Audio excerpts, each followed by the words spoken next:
उत्तर प्रदेश के मुख्यमंत्री योगी आदित्यनाथ अपने एक दिवसीय जनपद भ्रमण पर श्रावस्ती की कटरा स्थित एयरपोर्ट पर पहुंचे।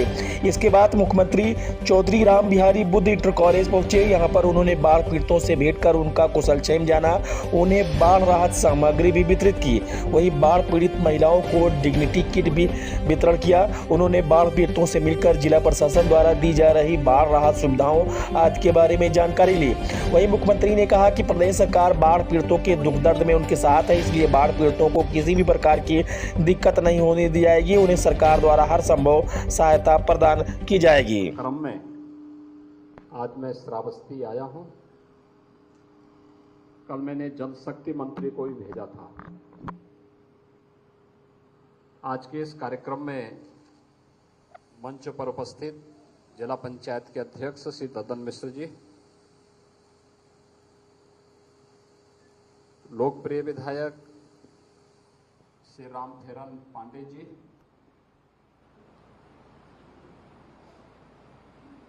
विधान परिषद की सदस्य डॉक्टर प्रज्ञा त्रिपाठी जी, आज के इस कार्यक्रम में उपस्थित सभी उपस्थित महानुभाव, जिला प्रशासन के सभी अधिकारीगण और उपस्थित भाइयों बहनों, हम सब जानते हैं कि बाढ़ श्रावस्ती, बलरामपुर, बहराइच इन सभी जनपदों में अगस्त और बहुत होता था तो ये 15 सितंबर के अंदर अंदर आता था। ये पहली बार है जब अक्टूबर में बाढ़ की त्रासदी हम सबको देखने को मिली है। और अचानक आई बाढ़ पहले सूखा के कारण परेशान किसान के लिए, और जिस किसान ने अपने स्तर पर प्रयास करके फसल को बचाया भी, अब बाढ़ के कारण उसे भारी क्षति हुई है। लेकिन इस बाढ़ के कारण अकेले श्रावस्ती जनपद में 114 गांव प्रभावित हुए हैं, जिनमें लगभग 50 गांव पूरी तरह मैरूंड हैं। आज मैं स्वयं बलरामपुर, श्रावस्ती, बहराइच, अयोध्या, गोंडा इन सभी जनपदों का भ्रमण करते हुए आपके बीच में यहां पर आया हूं। बाढ़ पीड़ितों के लिए एनडीआरएफ, एसडीआरएफ, पीएसी की फ्लड यूनिट, पुलिस के जवान, ये सब पहले से लगाए गए हैं। प्राइवेट नावें, स्टीमर, इन सब की व्यवस्था पहले से भी की गई थी। राहत और बचाव कार्य को युद्ध स्तर पर चलाने के लिए शासन ने पहले से निर्देश जारी कर रखे हैं और पर्याप्त सामग्री राहत और बचाव के लिए हर एक जनपद को उपलब्ध कराई गई है। खासतौर पर जिन गांवों में पानी पूरी तरह भर चुका है, उनके पास कोई अन्य माध्यम नहीं, उन गांवों में युद्ध स्तर पर राहत के कार्य को आगे बढ़ाते हुए सुरक्षित गांव के लोगों को एक शिविर में ला करके वहां उनके रहने और खाने की व्यवस्था उपलब्ध करवाने का कार्य हो, अथवा जहां पर पानी है लेकिन गांव के अंदर सुरक्षित है, वहां पर उन्हें राशन किट उपलब्ध करवाने के लिए एंटी स्नेक वेनम यानी सांप के काटने पर तत्काल वैक्सीन मिल सके, या कुत्ते के काटने पर एंटी रेबीज का भी उसे इंजेक्शन उपलब्ध करवाया जा सके। भारी बरसात के कारण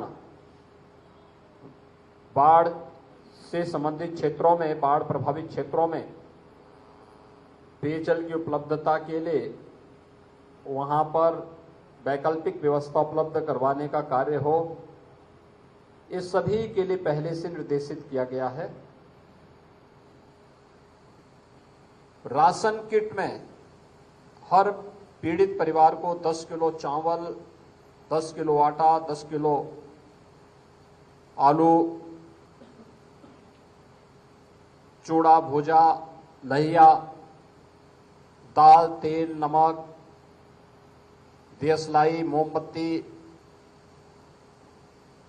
डिग्निटी किट, ये सभी उपलब्ध करवाने के निर्देश दिए गए थे और पर्याप्त मात्रा में सामग्री उपलब्ध भी है। बाढ़ का पानी अधिक होने के कारण बहुत सारे गांवों में सामग्री पहुंचाने में दिक्कत हुई,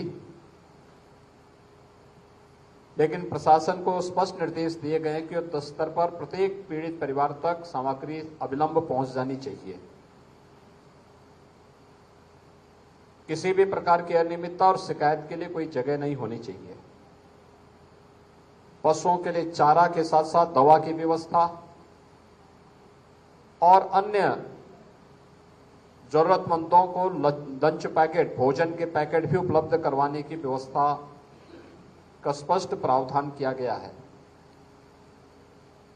भाइयों बहनों, इस बार अचानक लगभग 12 से 15 जनपद ऐसे हैं जहां पर बाढ़ का प्रभाव पड़ा है और उन सभी जनपदों में युद्ध स्तर पर बचाव और राहत के कार्य प्रारंभ किए गए हैं। बाढ़ से बचाव के लिए भी अभियान युद्ध स्तर पर चल रहे हैं।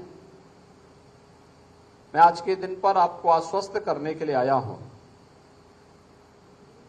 कि किसी भी आपदा में किसी भी प्रकार की जन और धन की हानि पर सरकार आपके साथ खड़ी रहेगी। बाढ़ जैसी त्रासदी में राहत कार्य युद्ध स्तर पर करने के लिए पहले से निर्देश दिए गए हैं। किसी भी आपदा में जनहानि पर 4 लाख रुपए की सहायता उस परिवार को तत्काल उपलब्ध करवाने के निर्देश दिए गए हैं। पशुहानि पर भी संबंधित परिवार को आपदा राहत कोष से धनराशि उपलब्ध करवाने, बाढ़ की चपेट में जिन लोगों के मकान आ चुके हैं और पूरी तरह उनके पास कोई अन्य साधन नहीं, उन्हें मुख्यमंत्री आवास योजना में आवास उपलब्ध करवाने, जिन लोगों के पास कोई भी अन्य साधन नहीं है उन्हें शासन की सभी प्रकार की सुविधाओं को तत्काल उपलब्ध करवाने के निर्देश दिए गए हैं। आंशिक क्षतिग्रस्त मकानों के लिए भी सहयोग करने के साथ ही सूखा और बाढ़ के कारण जिन लोगों की फसल को नुकसान पहुंचा है उसका तत्काल आकलन करने, हर एक जनपद में, प्रभावित जनपद में मंत्री समूह को भेजने के साथ ही उन जनपदों में नोडल अधिकारी भेज करके सर्वे करवा करके तत्काल फसल को हुई क्षति का भी मुआवजा उपलब्ध करवाने के निर्देश प्रदेश शासन से हम लोगों ने उपलब्ध करवा दिए हैं। और मैं विश्वास व्यक्त करूंगा कि जिस धैर्य के साथ आप सब इस आपदा का सामना कर रहे हैं, सरकार आपके साथ में है, आपको हर संभव मदद करेगी और आप सभी लोग मिलकर के इस आपदा का सामना करें। सरकार इस स्थिति में है, आपने देखा होगा पिछले 4 वर्ष से यहां पर राहत थी।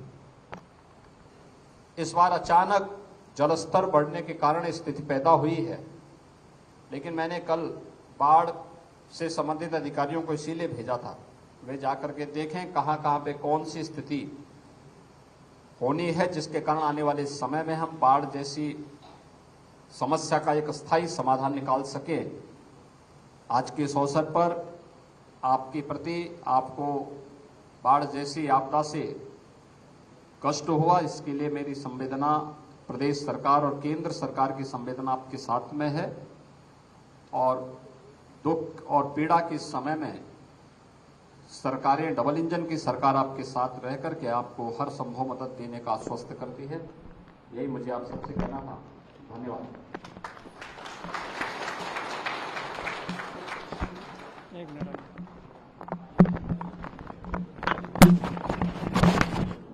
ये थोड़ा नहीं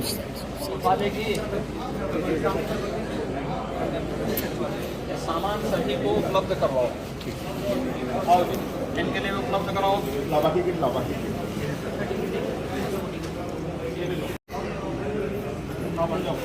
नीचे